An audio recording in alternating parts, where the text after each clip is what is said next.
Baik, Pak Kresno, ini Kabasarnas kan diduga menerima uang fee 88,3 M dari vendor sejak 2021. Tapi ketika dimintai keterangan, dana dikumpulkan bukan untuk kepentingan pribadi. Apa ya maksud Pak? Boleh bisa dijawab Pak?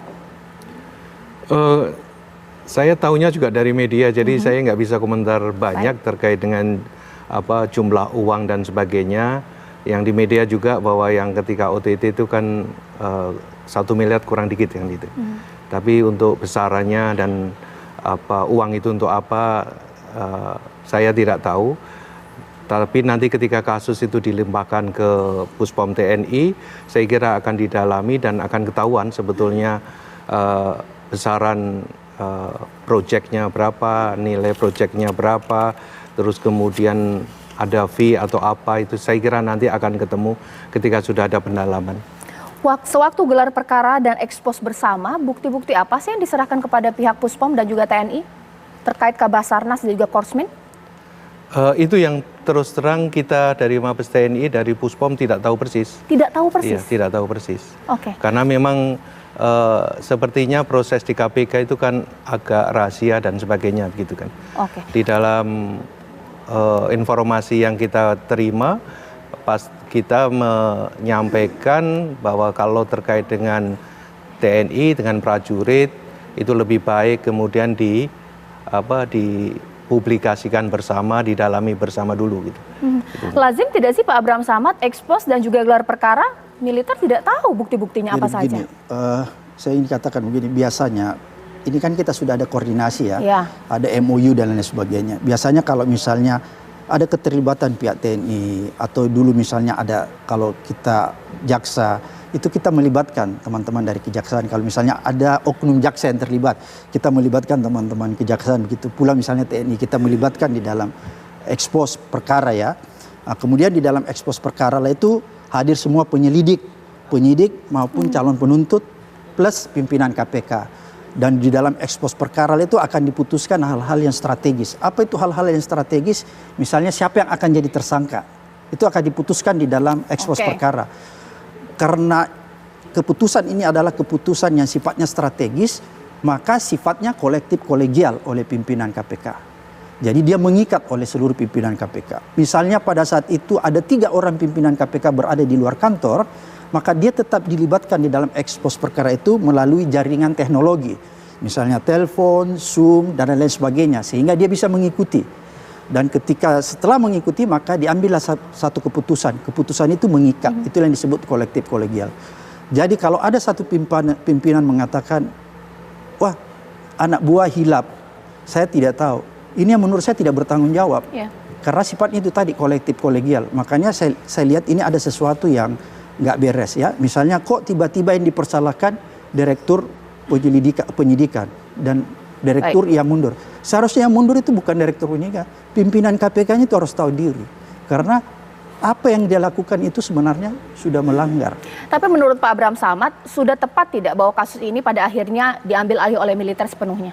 Kalau saya bukan istilahnya diambil alih, tapi sama-sama mengerjakannya. Itulah yang disebut koneksitas. Kenapa koneksitas? Karena kita lihat bahwa Basarnas ini bukanlah institusi yang ada di militer secara langsung ya, walaupun misalnya kepala Basarnas adalah TNI aktif.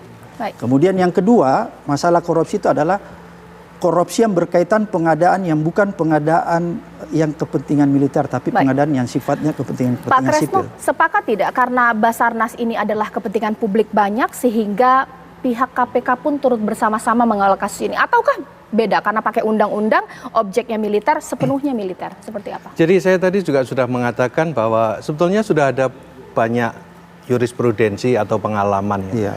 Tadi saya menyampaikan tahun 2016 itu OTT KPK dulu persis seperti sekarang ini. Kemudian ini terjadi di Bakamla, kemudian diperiksa, didalami bersama-sama, walaupun penyelesaiannya dipisah. Yang sipil KPK terus, peradilan umum, yang militer, ini bintang 1 ini, itu diselesaikan melalui peradilan militer. Semuanya sepertinya selesainya sama dan hampir sama. Selain itu perlu juga bahwa sebetulnya TNI atau peradilan militer itu punya kemampuan yang cukup baik. Saya tadi menyampaikan juga bahwa kita juga punya pengalaman menyelesaikan tindak pidana korupsi sendiri, mulai dari POM memeriksa sendiri, auditor mengolah, kemudian membawa ke peradilan militer.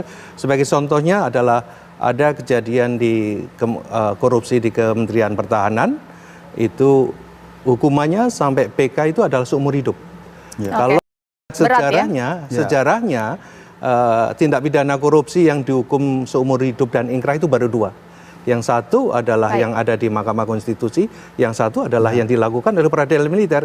Jadi saya di sini juga menegaskan bahwa jangan berasumsi bahwa ketika diselesaikan di peradilan militer akan ditutup, hukumannya akan rendah.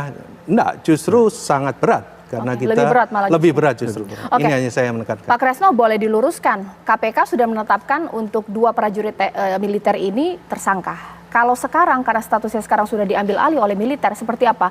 Belum tersangka kah? Jadi kembali lagi Jumat kemarin 10.30 KPK melayangkan laporan polisi terkait dugaan 2 prajurit yang diduga melakukan tindak pidana korupsi. Baru kemarin. Dan prosesnya bahwa Puspom akan segera membentuk tim dan akan mendalami, dan yang pasti akan meminta masukan, akan meminta data informasi dari KPK. Dan setelah yakin benar, kemudian pasti akan ditetapkan statusnya terhadap 2 orang ini. Persoalannya adalah penyelesaiannya bagaimana? Apakah penyelesaian di-split, dipisah, yang sipil sendiri, atau yang militer melalui Puspom sendiri, atau digabungkan? Ini sebetulnya adalah, jadi kita untuk melihat ini jangan terus, wah besok harus ditetapkan dan sebagainya. Ini harus didalami bersama. Termasuk juga pasti Puspom TNI harus melihat kembali terkait dengan pertanyaan sebelumnya, apakah 88, sekian ada apa enggak dan sebagainya gitu. Itu kan perlu untuk perlu waktu untuk melihat seperti itu. Tapi maaf ya Pak ya, Pak Abraham Samad boleh diberikan komentar. Langkah yang dilakukan oleh militer ini tepat tidak? Meskipun sudah selesai di KPK menetapkan tersangka kepada 2 prajurit ini, tapi tapi militer membentuk lagi tim sendiri untuk menelisik lagi lebih lanjut, lebih dalam dari awal, bahkan masukan dari KPK. Sebenarnya begini ya, nggak bisa dipisah-pisahkan. Kalaupun ada tim dari TNI, itu nggak ada masalah. Yang penting ini sama-sama gabung untuk menyelesaikan perkara, mengusut sama-sama. Nanti setelah dilakukan penyidikan, kemudian selesai, baru dilimpahkan ke peradilan militer yang TNI-nya.